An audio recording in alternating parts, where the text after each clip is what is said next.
Hello and welcome to Mrs. Pam Reads. Today we are reading The Old Man and the Sea by Ernest Hemingway. We're going to go ahead and get started. We just dive right in. Here we go. The Old Man and the Sea. He was an old man who fished alone in a skiff in the Gulf Stream, and he had gone 84 days now without taking a fish. In the first 40 days, a boy had been with him. But after 40 days without a fish, the boy's parents told him that the old man was now definitely and finally sallow, S-A-L-A-O, which is the worst form of unlucky. And the boy had gone at their orders in another boat, which caught 3 good fish the first week. It made the boy sad to see the old man come in each day with his skiff empty, and he always went down to help him carry either the coiled lines or the gaff and harpoon and the sail that was furled around the mast. The sail was patched with flour sacks and furled. It looked like a flag of permanent defeat. The old man was thin and gaunt, with deep wrinkles in the back of his neck. The brown blotches on the benevolent skin cancer the sun brings from its reflection on the tropic sea were on his cheeks. The blotches ran well down the sides of his face and his hands, and the deep creased scars from handling heavy fish on the cords. But none of these scars were fresh. They were as old as erosions in a fishless desert. Everything about him was old, except his eyes, and they were the same color as the sea and were cheerful and undefeated. Santiago, the boy said to him as they climbed the bank from where the skiff was hauled, I could go with you again. We've made some money. The old man had taught the boy to fish, and the boy loved him. No, said the old man, you're with a lucky boat. Stay with them. But remember how we went 87 days without fish and then caught a big one every day for 3 weeks. I remember, the old man said. I know you did not leave me because you doubted. It was Papa made me leave. I am a boy and I must obey him. I know, said the old man. It's quite normal. He hasn't much faith. No, the old man said, but we have, haven't we? Yes, the boy said. Can I offer you a beer on the terrace, and then we'll take the stuff home? Why not, said the old man, between fishermen. They sat on the terrace, and many of the fishermen made fun of the old man, but he was not angry. Others of the older fishermen looked at him and were sad. But they did not show it, and they spoke politely about the current and the depths they had drifted their lines at, and the steady good weather, and of what they had seen. The successful fishermen of that day were already in and had butchered their marlin out and carried them laid full length across 2 planks, with 2 men staggering at each end of each plank to the fish house, where they waited for the ice truck to carry them to the market in Havana. Those who had caught sharks had taken them to the shark factory on the other side of the cove, where they were hoisted on a block and tackle. Their livers removed, their fins cut off, and their hides skinned out, and their flesh cut into strips for salting. When the wind was in the east, a smell came across the harbor from the shark factory. But today there was only the faint edge of the odor because the wind had backed into the north and then dropped off, and it was a pleasant and sunny day on the terrace. Santiago, the boy said. Yes, the old man said.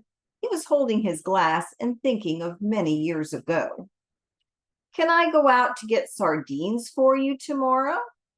No, go and play baseball. I can still row, and Rogelio will throw the net. I would like to go. If I cannot fish with you, I would like to serve in some way. You bought me a beer, the old man said. You are already a man. How old was I when you first took me in a boat? 5, and you were nearly killed when I brought the fish in too green and he nearly tore the boat to pieces. Can you remember? I can remember the tail slapping and banging and the thwart breaking and the noise of the clubbing. I can remember you throwing me into the bow where the wet coiled lines were and feeling the whole boat shiver and the noise of you clubbing him like chopping a tree down and the sweet blood smell all over me. Can you really remember that, or did I just tell it to you? I remember everything from when we first went together.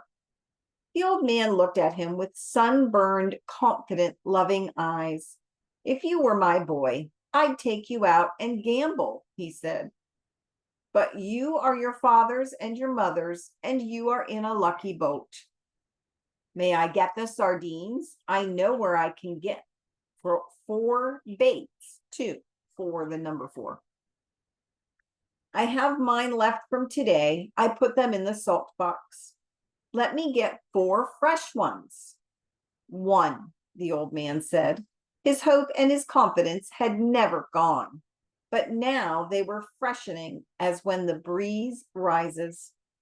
2, the boy said. 2, the man agreed. You didn't steal them. I would, the boy said, but I bought these. Thank you, the old man said. He was too simple to wonder when he had attained humility, but he knew he had attained it, and he knew it was not disgraceful, and it carried no loss of true pride. Tomorrow is going to be a good day with this current, he said. Where are you going? The boy asked. Far out to come in when the wind shifts. I want to be out before it is light. I'll try to get him to work far out, the boy said.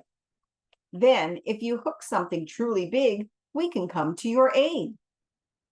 He does not like to work too far out. No, the boy said, but I will see something that he cannot see, such as a bird working, and get him to come out after a dolphin. Are his eyes bad? He is almost blind. It is strange, the old man said. He never went turtling. That is what kills the eyes. But you went turtling for years off the Mosquito Coast, and your eyes are good. I am a strange old man. But you are strong enough now for a truly big fish? I think so, and there are many tricks.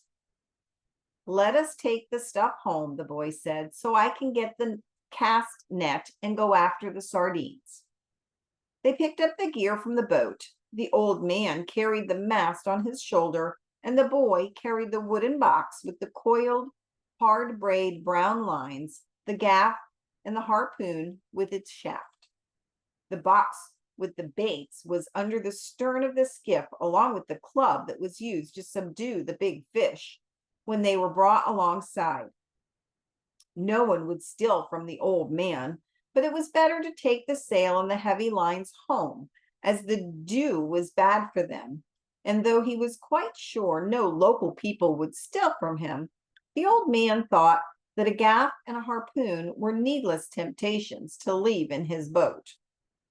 They walked up the road together to the old man's shack and went in through its open door. The old man leaned the mast with its wrapped sail against the wall, and the boy put the box under the other gear beside it. The mast was nearly as long as the one room of the shack. The shack was made of tough bud shields of royal palm, which are called guano, Guano, and in it there was a bed, a table, one chair, and a place on the dirt floor to cook with charcoal. On the brown walls of the flattened overlapping leaves of sturdy fiber guano, there was a picture in color of the Sacred Heart of Jesus and another of the Virgin of Cobre, Cobre. These were relics of his wife. Once there had been a tinted photograph of his wife on the wall, but he had taken it down because it made him too lonely to see it, and it was on the shelf in the corner under his clean shirt. "What do you have to eat?" the boy asked. "A pot of yellow rice with fish. Do you want some?" "No, I will eat at home. Do you want me to make the fire?" "No, I will make it later on, or I may eat the rice cold." "May I take the cast net?" "Of course." There was no cast net, huh? And the boy remembered when they had sold it. But they went through this fiction every day. There was no pot of yellow rice and fish, and the boy knew this too. 85 is a lucky number, the old man said. How would you like to see me bring one in that dressed out over 1,000 pounds? I'll get the cast net and go for sardines. Will you sit in the sun in the doorway? Yes, I have yesterday's paper, and I will read the baseball. They did not know whether yesterday's paper, the boy did not know whether yesterday's paper was a fiction too, but the old man brought it out from under the bed. Perico gave it to me at the bodega, he explained. I'll be back when I have the sardines. I'll keep yours and mine together on ice, and we can share them in the morning. When I come back, you can tell me about the baseball. The Yankees cannot lose, but I fear the Indians of Cleveland. Have faith in the Yankees, my son. Think of the great DiMaggio. My husband would love this part. He's a big Yankee fan. I fear for the Tigers of Detroit and the Indians of Cleveland. Be careful, or you will fear even the Reds of Cincinnati and the White Sox of Chicago. You study it and tell me when I come back. Do you think we should buy a terminal of the lottery with an 85? Tomorrow is the 85th day. We can do that, the boy said. But what about the 87th day of your record? It could not happen twice. Do you think you can find an 85? I can order one. One sheet. That's $2.50. Who can we borrow that from? That's easy. I can always borrow $2.50. I think perhaps I can too, but I try not to borrow. First you borrow, then you beg. Keep warm, old man, the boy said. Remember, we are in September, the month when the great fish come, the old man said. Anyone can be a fisherman in May. I go now for the sardines, the boy said. When the boy came back, the old man was asleep in the chair and the sun was down. The boy took an old army blanket off the bed and spread it over the back of the chair and over the old man's shoulders. They were strange shoulders, still powerful, although very old, and the neck was still strong too, and the creases did not show so much when the old man was asleep and his head fallen forward. His shirt had been patched so many times that it was like the sail, and the patches were faded to many different shades by the sun. The old man's head was very old, though, and with his eyes closed, there was no life in his face. The newspaper lay across his knees, and the weight of his arm held it there in the evening breeze. He was barefooted. The boy left him there, and when he came back, the old man was still asleep. Wake up, old man, the boy said, and put his hand on the old man's knees. The old man opened his eyes. For a moment he was coming back from a long way away. Then he smiled. What have you got? He asked. Supper, said the boy. We're going to have supper. Not very hungry. Come on and eat. You can't fish and not eat. I have, the old man said, getting up and taking the newspaper and folding it. Then he started to fold the blanket. Keep the blanket around you, the boy said. You'll not fish without eating while I'm alive. Then live a long time and take care of yourself, the old man said. What are we eating? Black beans and rice, fried bananas, and some stew. The boy had brought them in a 2-decker metal container from the terrace. The 2 sets of knives and forks and spoons were in his pocket, with a paper napkin wrapped around each set. Who gave this to you? Martin, the owner. I must thank him. I thanked him already, the boy said. You don't need to thank him. I'll give him the belly meat of a big fish, the old man said. He has done this for us more than once. I think so. I must give him something more than the belly meat then. He is very thoughtful for us. He sent 2 beers. I like the beer in cans best. I know, but this is in bottles. Hattie, Hattuey, brand name, beer, and I take back the bottles. Oh, interesting. That's very kind of you, the old man said. Should we eat? I've been asking you to, the boy told him gently. I have not wished to open the container until you were ready. I am ready now, the old man said. I only needed time to wash.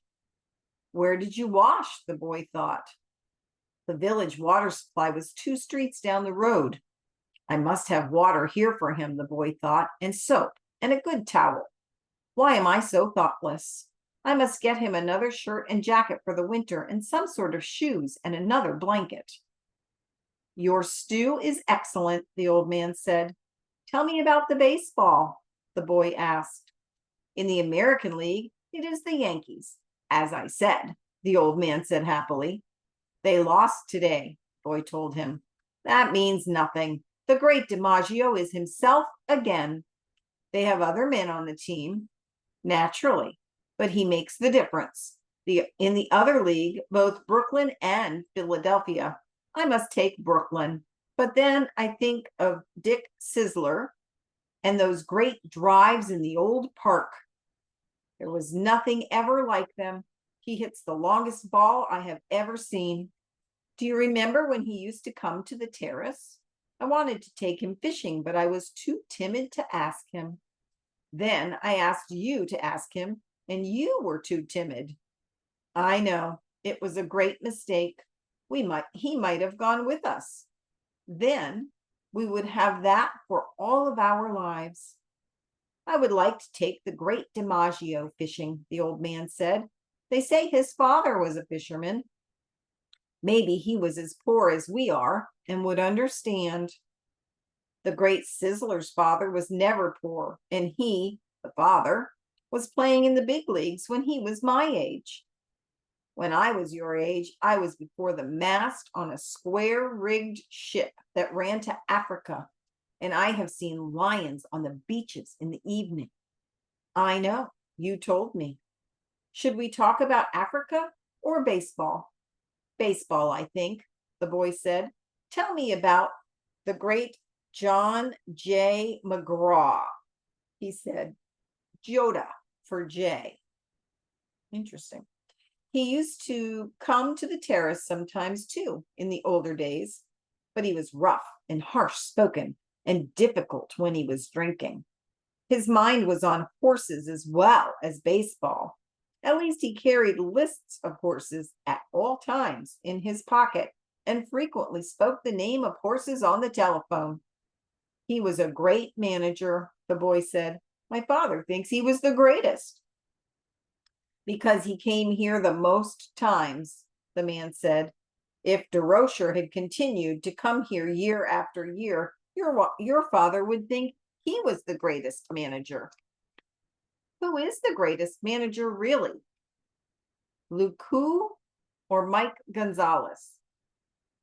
I think they are equal, and the best fisherman is you. No, I know others are better. Queva, Queva, the boy said. There are many good fishermen and some great ones, but there is only you. Thank you. You make me happy. I hope no fish will come along so great that he will prove us wrong. There is no such fish if you are still strong as you say.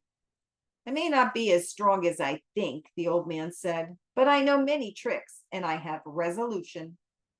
You ought to go to bed now so that you will be fresh in the morning. I will take the things back to the terrace. Good night then. I will wake you in the morning. You're my alarm clock, the boy said. Age is my alarm clock, the old man said. Why do old men wake so early? Is it to have one longer day? I don't know, the boy said. All I know is that young boys sleep late and hard.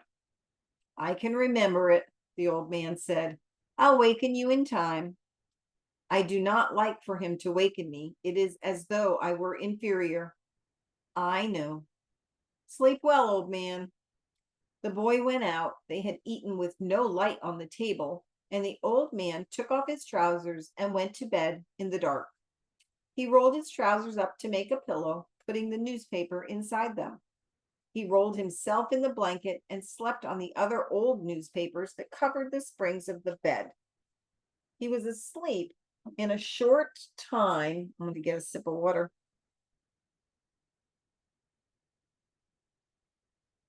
And he dreamed of Africa when he was a boy, and the long golden beaches and the white beaches, so white they hurt your eyes, and the high caps and the great brown mountains.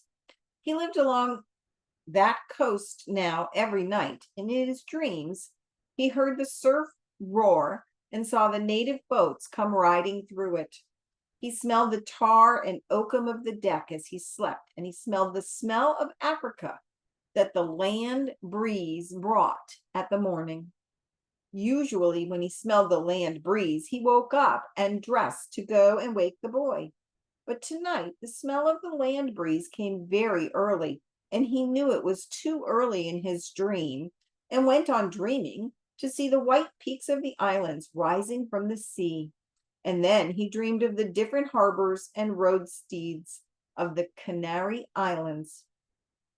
He no longer dreamed of storms, nor of women, nor of great occurrences, nor of great fish, nor fights, nor contests of strength, nor of his wife. He only dreamed of places now, and of lions on the beach. They play. Wow, this is a longer book than I thought. They played like young cats in the dusk, and they loved him as he loved the boy. He never dreamed about the boy. He simply woke, looked out the open door at the moon, and unrolled his trousers and put them on. He urinated outside the shack and then went up the road to wake the boy. He was shivering in the morning cold, but he knew he would shiver himself warm and that soon he would be rowing. I think we're going to stop there, and I'm going to have to adjust my number of videos. But we're sitting at about 25 minutes, so we will stop there. I am going to keep reading, and we will still drop the book all at the same time, but it's probably going to be more than 4 videos and more than an hour to read, because we're already at almost half an hour. So anyway, we're going to stop there for today. I hope you have a wonderful day, and I will see you next time.